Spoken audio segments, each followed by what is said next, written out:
Bonsoir, merci d'être avec nous pour cette émission exceptionnelle. Pour la première fois dans l'histoire des services secrets français, le patron des services secrets français donne un entretien grand format à la télévision. Nicolas Lerner, bonsoir. Bonsoir Monsieur Rocheba. Merci de nous accueillir chez vous, dans votre maison, la Direction Générale de la Sécurité Extérieure. Vous avez la haute main sur le renseignement, l'espionnage, le contre-espionnage, les opérations clandestines de la France. On a quelques points de comparaison, CIA américaine, MI6 anglais, les services russes, le Mossad. Qu'est-ce qui est comparable ? D'abord, bonsoir, très heureux de vous accueillir ici au siège de la DGSE. Vous avez fait référence en effet à des services qui sont des modèles, des références en termes d'espionnage et de renseignement. Ce qui est comparable, c'est que ce sont de grands services avec des moyens humains, techniques, très importants. Ce qui est comparable également, c'est qu'on parle de pays qui recueillent du renseignement à l'échelle du globe, qui ont donc une vocation universelle ou universaliste, comme la France, comme la DGSE. Ensuite, chaque pays fait des choix parfois d'organisation différentes. La France, avec la DGSE, a fait le choix du modèle intégré. Vous êtes ici au sein d'un service qui fait du renseignement humain, de l'espionnage humain, du renseignement technique, pour le compte d'ailleurs de l'ensemble des services de renseignement français, qui conduit aussi les opérations clandestines de la France, là où d'autres pays, d'autres services sont organisés de manière plus cloisonnée. La gravité des menaces commande les moyens donnés. Est-ce qu'il est vrai que depuis le quinquennat, le premier quinquennat d'Emmanuel Macron, les moyens de la DGSE, alors il y a une partie secrète, mais il y a une part qui ne l'est pas, les moyens ont été fortement augmentés? Oui, absolument, les moyens de la DGSE depuis 2017, mais les moyens des services de renseignement en général. Vous savez, j'ai été patron de la DGSI, le service intérieur, pendant 5 ans, plus 1000 fonctionnaires supplémentaires depuis le début du quinquennat, plus 1100 à la DGSE depuis 2017, dans le cadre des 2 lois de programmation militaire, et encore 500 recrutements à faire d'ici la fin de cette loi de programmation militaire portée par le ministre des Armées. Ça veut dire quoi? Si on cumule tout, les agents, les officiers traitants, les correspondants, les sources, ce qui est public, ce qui n'est pas public, etc., l'ordre de grandeur des membres de la DGSE, c'est combien de personnes? L'ordre de grandeur des agents directement employés par la DGSE, c'est un peu plus de 7500 personnes, service action compris. Vous comprendrez que je ne rentre pas dans le détail de ce qui relève de nos effecteurs, de nos sources, qui par définition sont le chiffre et le domaine le plus sensible et le plus classifié. Mais un peu plus de 7500 personnes aujourd'hui. Alors nous sommes ici dans la salle de commandement de la DGSE, c'est le lieu central dans ce quartier secret. On est dans une sorte de quartier de Paris entièrement fermé. Il y a une table qui est autour de nous, où vous siégez, je crois là. C'est ça? Absolument, j'ai mes habitudes ici.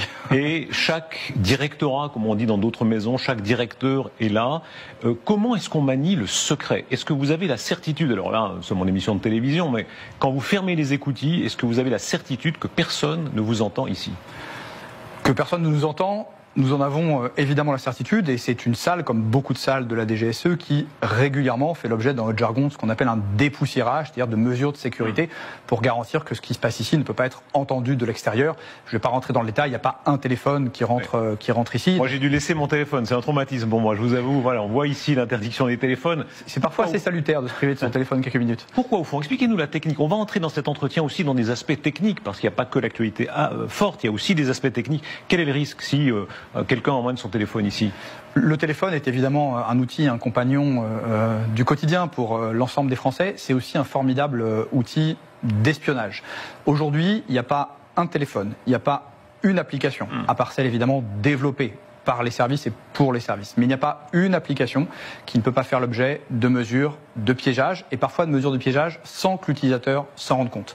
C'est pour cela que nous sommes amenés à prendre des mesures aussi strictes. Question naïve, je suis sûr que ça intéressera beaucoup de celles et ceux qui nous écoutent là. Est-ce qu'il y a des messageries plus sûres que d'autres? Vous savez, il y a tellement de fantasmes, on dit ah non, il faut aller sur WhatsApp, non, il faut aller sur Telegram, etc. Est-ce qu'il y a des degrés? D'abord, le principe, c'est que selon la sensibilité de l'information que vous voulez partager, vous adaptez le mode de communication. Il n'est pas rare que lorsque je dois échanger avec des autorités politiques, parfois avec des homologues, nous privilégions le contact à la voix, que je me déplace ou qu'elle se déplace en France. Pour les raisons les plus secrètes, on dit que c'est le seul degré de secret absolu, c'est ça? C'est la voix. C'est la voix. Il n'y a pas de trace écrite, pas d'utilisation d'outils informatiques ou numériques. Ensuite, il y a, deuxième niveau, des outils maison développés par et pour les services. Et puis le troisième niveau, c'est évidemment les messageries commercial grand public. Les Français qui s'intéressent, les Françaises peuvent aller sur le site de l'Agence de sécurité informatique pour voir un petit peu le comparatif. Il y a deux éléments. Quelles sont les messageries qui stockent des métadonnées sur l'utilisateur, et il y a une gradation. Et puis, quelles sont les messageries qui stockent les données sur le territoire national et qui sont dans ces cas-là homologuées. Il y en a un certain nombre qui sont recommandés pour cela. Vous êtes sans doute un des hommes les plus renseignés du monde et de France. DGSI, puis DGSE, renseignement intérieur, puis renseignement extérieur. Cette année où tous les renseignements, y compris les plus secrets, vont à vous, est-ce qu'il y a une part qui est uniquement orale, c'est-à-dire est-ce qu'il y a une part de secret qui est partagée seulement oralement, en clair, par vous, avec le président de la République? Il peut arriver en effet que j'ai des échanges dans un conclave singulier avec le président de la République, avec mon ministre de tutelle ou avec un homologue étranger. En effet, ça peut arriver. Donc il y a une part de secret qui n'est qu'à vous, qu'à 2 ou 3 têtes. Ça peut en effet arriver pour les affaires les plus sensibles, même si j'insiste ici sur le fait que mon activité, comme celle de tous les serviteurs de l'État, des directeurs de l'État, est soumise à une loi nationale, qui est la loi sur les archives. Tout ce que j'écris, tout ce que j'échange est soumis à un archivage, avec des règles bien sûr de classification. Ça sera ouvert dans combien de temps? 50 ans, oui, le délai de droit commun. Monsieur le directeur général, parlons des dangers que la France voit comme les plus immédiats. Un des plus actuels, c'est la Russie. Le président de la République a dit menace existentielle. Le secrétaire général de l'OTAN, Rutte, va très loin en estimant qu'elle pourrait s'en prendre à l'OTAN. Est-ce que ça correspond aux renseignements que vous recoupez? Je crois que tant le président de la République que le secrétaire général de l'OTAN hier ont eu raison d'insister sur le fait que la Russie pose une menace existentielle à moyen et long terme pour l'Europe, pour nos démocraties, pour nos valeurs. Et si vous le permettez, puisque j'ai un tout petit peu de temps, distinguer ce qui relève du renseignement, de l'analyse ou du temps de préparation.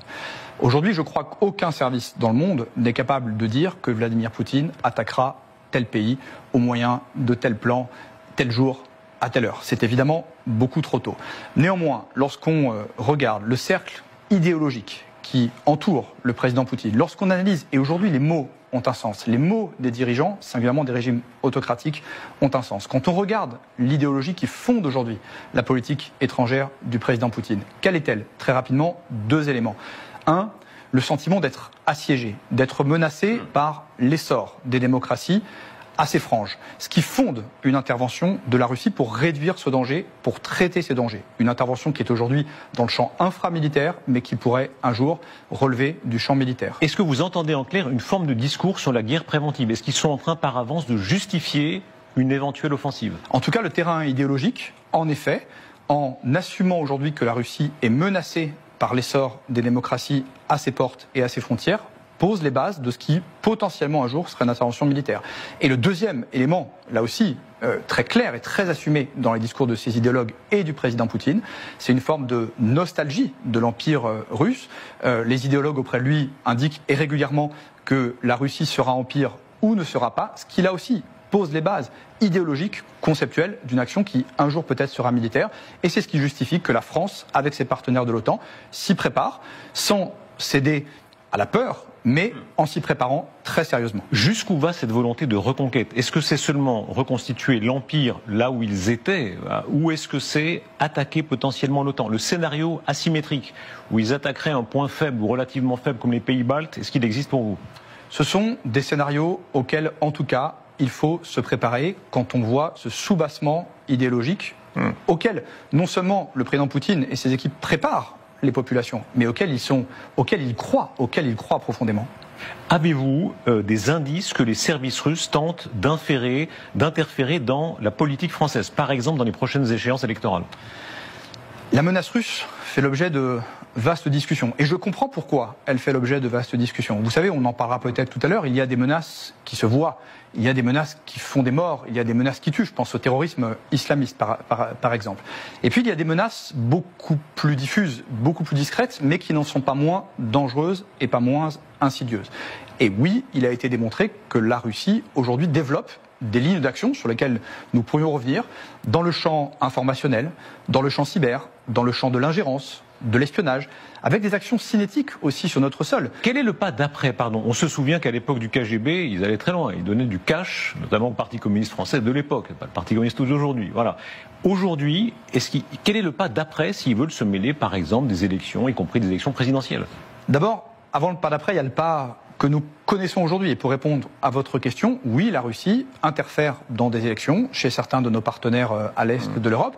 Mais lorsque la Russie, par une action informationnelle déterminée, sape, affaiblit la confiance que nos concitoyens peuvent avoir dans notre démocratie, à l'intérieur de nos frontières ou à l'extérieur, c'est déjà une ligne d'action extrêmement agressive. Donnez-nous un exemple, pardon. On a en tête quelques exemples, alors qui parfois sont très sérieux, parfois ont l'air un peu pied nickelé, des espèces de tags, des opérations avec des faux cercueils qui sont mis au bas de la tour Eiffel, etc.